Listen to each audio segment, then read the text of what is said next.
Level 1. Robert House's public identity versus his hidden self.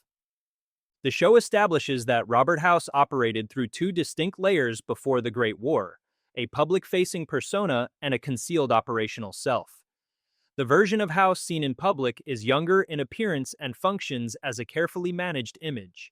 This House appears on Lucky 38 branding, gives televised interviews, and attends high-level corporate meetings. He is addressed directly as Robert House, confirming this is not a stand-in, but a deliberate presentation of himself to the world. At the same time, the series implies that House's real decision-making occurs elsewhere, away from public scrutiny. By separating his public identity from his true operations, House avoids attention while maintaining influence. This allows him to participate openly in politics and business while protecting his long-term plans from interference. This dual identity setup explains how House could be both highly visible and largely untouchable. Publicly, he is a charismatic industrialist and futurist. Privately, he is already positioning himself for the collapse of civilization. The show reinforces that this was not improvisation. House had planned for the end of the world well before the bombs fell, and his layered presence suggests a man who expected catastrophe and structured his life to survive it. This distinction lays the foundation for understanding House's later control over New Vegas, and his ability to emerge after the war with intact authority and infrastructure. Level 2. Robert House and Vault-Tec's nuclear contingency. The show expands Robert House's relationship with Vault-Tec, reframing it as an active partnership rather than a passive investment. Vault-Tec is shown approaching powerful individuals and corporations to secure resources for its Vault network, but House appears to be directly involved in enabling its most extreme contingency plans. According to Moldaver, House is responsible for constructing privately owned missile systems designed to ensure Vault-Tec can initiate nuclear strikes if their plans require it. This suggests Vault-Tec was not only preparing for nuclear war, but was also capable of triggering it. House's role places him among the few individuals with both the technical capability and political insulation to support such an outcome. The show reinforces that House believed nuclear conflict was inevitable. He frames the apocalypse as a question of timing and agency, not probability. House is also shown attending secret meetings with Vault-Tec leadership, indicating he had access to privileged information about Vault experiments and long-term survival strategies. His willingness to support a nuclear contingency aligns with his belief that controlled destruction is preferable to chaotic collapse. This level of cooperation explains how Vault-Tec could operate with near-total impunity before the war. With House's infrastructure, funding, and strategic mindset, Vault-Tec becomes less of a shelter corporation and more of a civilization management project prepared to destroy the world in order to reshape it. Level 3. The Black Box and the Rise of Direct Mind Control. The Black Box is introduced as a pre-war technology designed to override human free will through direct neurological control. The device is worn around the neck and allows an external operator to issue commands that the subject's brain is compelled to follow. Early testing shows the technology works inconsistently. Subjects can resist commands, but increasing the signal strength forces compliance at the cost of catastrophic failure, often causing the subject's head to explode. Robert House is personally involved in testing the black box, demonstrating both its functionality and its instability. He provokes a civilian into confrontation and uses the device to observe its effects in a real-world scenario. This establishes that the technology was never theoretical. It was actively tested on unwilling participants. Vault-Tec later adopts the black box as the centerpiece of its experimental research. Vault-24 uses the device to subject dwellers to continuous propaganda, forcibly reshaping their beliefs. Loyal American citizens are conditioned into adopting communist ideology, not to study politics, but to refine the machine's ability to control thought and behavior. Unlike earlier Fallout experiments that measured psychological influence, the black box represents a shift toward mechanical domination of sentient minds. Despite decades of research, the technology remains flawed. Its reappearance in the wasteland proves it was never perfected, only powerful enough to be dangerous. Level 4. Vault-24 and Mojave Black Box Research. Vault-24 is confirmed to exist in the Mojave region, located behind a Starlight drive-in between Novac and New Vegas. While the Vault had appeared in concept art for Fallout New Vegas, the show formally establishes it as an operational Vault-Tec facility with a focused experimental purpose. Vault 24's primary function was to research and refine black box mind control technology. The Vault's scientists concentrated on brain-to-computer interfaces, attempting to improve reliability and reduce the fatal side effects seen in early testing. Vault dwellers were subjected to constant propaganda and neurological manipulation, transforming them into ideological test subjects rather than protected citizens. The goal was not long-term survival, but technological advancement. Although the Vault appears abandoned in the present timeline, its data remained valuable enough for Hank MacLean to detour specifically to retrieve it.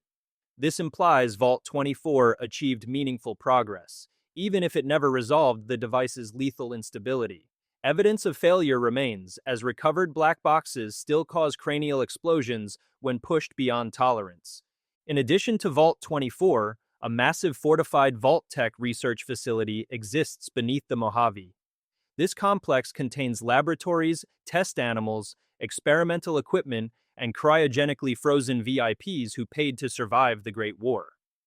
Research there focused on miniaturizing black box components, showing Vault-Tec's continued commitment to deploying the technology on a wider scale. Level 5, the Brotherhood of Steel and Western Fragmentation. The show provides the most detailed look yet at the structure of the West Coast Brotherhood of Steel, revealing it as a fractured organization made up of culturally divergent chapters. The Knights of San Fernando, led by Elder Quintus, are only one chapter among many operating in the Western Territories. When the Brotherhood uncovers Area 51, Quintus calls a summit of nearby chapters without approval from the Commonwealth, indicating a strained chain of command. 3 previously unknown chapters are introduced. The Yosemite chapter appears to operate near eastern California, close to the Nevada border. The Coronado chapter likely originates near San Diego, a region historically known as the heavily irradiated Globe, later incorporated into the NCR as Dayglow. The southern location suggests extreme adaptation to radiation and isolation. A third chapter operates in or near the Grand Canyon, an area firmly within Legion territory during Fallout New Vegas. Each chapter has developed its own customs. The Coronado chapter enforces strict gender divisions, barring women from speaking. The Grand Canyon chapter permits intimate relationships with robots, a practice viewed as abhorrent by other chapters.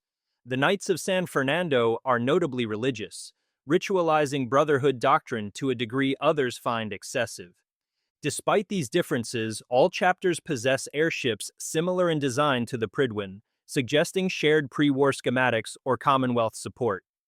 These divisions set the stage for internal conflict rather than unity. Level 6, Quintus, Cold Fusion, and the Brotherhood power struggle. Elder Quintus's long-term goal is to reform the Brotherhood of Steel by uniting the fractured Western chapters under his leadership. His discovery of Area 51 provides the leverage he needs. Rather than surrendering recovered technology to the Commonwealth Brotherhood, Quintus uses it as bargaining power. He presents the other elders with stockpiled fusion cores and introduces the promise of cold fusion, a power source capable of producing limitless energy without decay. Cold fusion represents more than electricity. It offers independence from the Commonwealth, whose authority rests largely on technological dominance and resource control. Quintus argues that with cold fusion, the Western chapters could surpass any rival faction and reclaim autonomy. This promise convinces the elders to enter a tentative alliance. However, the Commonwealth becomes aware of the unauthorized meeting and dispatches Paladin Harkness as an envoy. His arrival confirms the Commonwealth's continued dominance and surveillance over Western chapters. Quintus openly acknowledges he is breaking the chain of command, positioning his movement as a direct challenge rather than a reform from within. The Brotherhood's internal contradictions become clear during this conflict. Members are shown dueling to the death for entertainment, despite Brotherhood doctrine explicitly forbidding violence between brothers. This violation undermines Quintus's attempt to unite the Order and reveals how far the Brotherhood has drifted from its founding principles, setting the stage for an inevitable civil war. Level 7, Hank MacLean and the Revival of Black Box Research. Hank MacLean has transitioned from a prototypical Vault Father figure into a lethal operator fully devoted to continuing black box research. Upon entering the massive Vault-Tec facility in the Mojave, he begins reactivating equipment and reviewing decades-old data. Hank reaches out to an unknown entity, reporting for duty and signaling that he intends to resume black box experimentation where it left off. Hank's methods are ruthless. He coerces random wastelanders into delivering messages or executing tasks, fully aware that many will die in the process.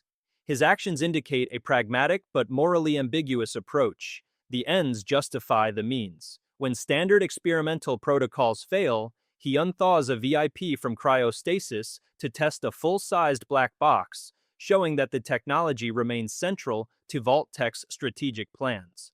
The show also emphasizes the personal stakes. Hank's dedication to the black box contrasts with his loyalty to family, particularly his daughter Lucy. His willingness to risk or endanger others illustrates a recurring theme in Fallout lore. Pre-war scientific ambition often prioritized technological advancement over ethical considerations.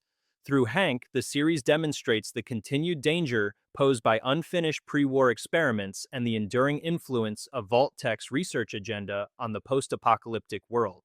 Level 8, New Vegas region and Novac expansion. The show adds new layers of lore to the Mojave and surrounding areas.